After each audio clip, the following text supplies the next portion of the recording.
Bollywood फिल्मलाई नै बिर्साउने गरी प्रधानमन्त्री बालेन र गृहमन्त्री सुदनको एक्सन। चकित पार्ने गरी आयो प्रहरीकै रियाक्सन, जसले कब्जा गरेका थिए सिंहदरबार कोचिए सदर खोर। कैदीको समेत पसिना खाने कांग्रेस नेतालाई पारियो कर्याप झ्याप। नेपालबाटै सदाका लागि समाप्त भयो गुण्डा र बिचौलिया राज। बालेनले विज्ञान मन्त्री महावीरलाई सुम्पिए अर्को ठूलो जिम्मेवारी। बालेन सरकारले रकेट गतिमा यसरी गर्दैछ सुशासनको सवारी। हिजो सिंहदरबारका चिल्ला भुइँमा रातो कार्पेटमा हिँड्नेहरू आज दिल्ली बजार सदर खोरको चिसो छिडीमा पसिना पुस्दैछन्। अनि देशको गृहमन्त्री सुरक्षा गार्ड बिनै एउटा सामान्य हाफ टी सर्ट र मास्कमा सिवानामा तस्करको पोल खोल्दैछन्।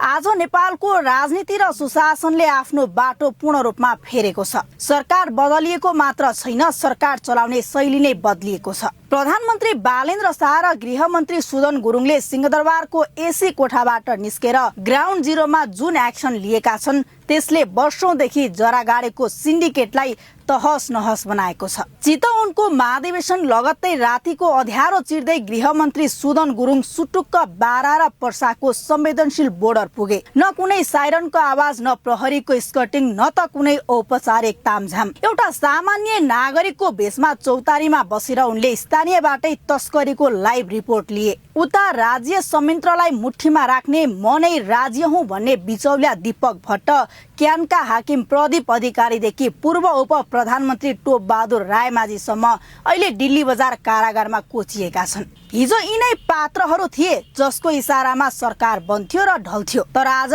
जेलभित्रै मिटर ब्याज चलाउने र कैदीको पसिना खाने मोरङका कांग्रेस नेता अभिषेक गिरीलाई समेत प्रहरीले कर्याप झ्याप पारेको छ। अर्कोतर्फ बालुवाटारमा प्रधानमन्त्री बालेनले विज्ञान मन्त्री महावीर पुनलाई संसदमा महत्वपूर्ण प्रतिवेदन पेश गर्ने ऐतिहासिक जिम्मा सुम्पिएर नयाँ पुस्ताको काम गर्ने शैली प्रमाणित गरिदिएका छन्। यो कुनै फिल्मी कथा होइन, यो हामीले भोगिरहेको आजको यथार्थ हो। यसको सीधा अर्थ र प्रभाव के हो भने अब पहुँच, पावर र पैसाको भरमा कानुनलाई खल्तीमा हाल्ने दिन सधैँका लागि सकिए। सिमानामा सीसी क्यामेराको पोलमुनि सेटिङ मिलाएर देश लुट्ने तस्करहरू हुन् वा जेलभित्रै गुण्डागर्दी गर्ने नेता, अब कसैलाई छुट छैन।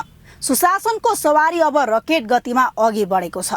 तर यहाँनिर सबैभन्दा ठूलो र गम्भीर प्रश्न उठ्छ। देशको गृहमन्त्री बिना सुरक्षा बोर्डरमा पुगेर तस्करको छड्के गर्दा 5-5 गाडी फेर्दा हाम्रा स्थानीय सुरक्षा निकाय र जासुसी संयन्त्र किन पूर्ण रूपमा बेखबर भए? के बारा र पर्साको प्रहरी प्रशासन तस्करकै संरक्षणमा यति मग्न थियो कि आफ्नै विभागीय कमान्डर आएको पत्तो पाएन? यो घटनाले प्रहरी संयन्त्र भित्रको चरम लापरवाही र सूचना संयन्त्रको असफलतालाई प्रश्न मुनि उभ्याइदिएको छ। अहिले सिंगो सुरक्षा संयन्त्रमा भुइँचालो गएको छ। हिजोसम्म सेटिङमा रमाउने उच्च अधिकारीहरूको सातो गएको छ। जेनजी अभियानका युवाहरूसँग गृहमन्त्रीको गोप्य भेटले परम्परागत सूचना प्रणालीलाई चुनौती दिएको छ। उता अर्थमन्त्री सोडिम वाग्लेले सम्पत्ति शुद्धिकरणको कडा कानुन र बजेट संसदमा टेबल गर्दैछन्। अब भ्रष्टाचारी र बिचौलियाका लागि न देशभित्र लुक्ने ठाउँ छ, न देश बाहिर।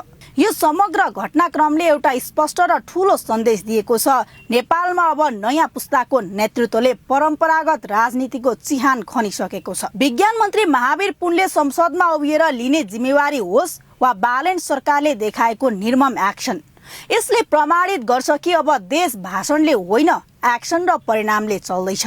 हिजो जे भनिएको थियो आज त्यो अक्षरशः लागू भइरहेको छ। वर्षौंदेखि लुटिएको यो देशमा बल्ल कानुनी राज्यको वास्तविक घाम लाग्दैछ।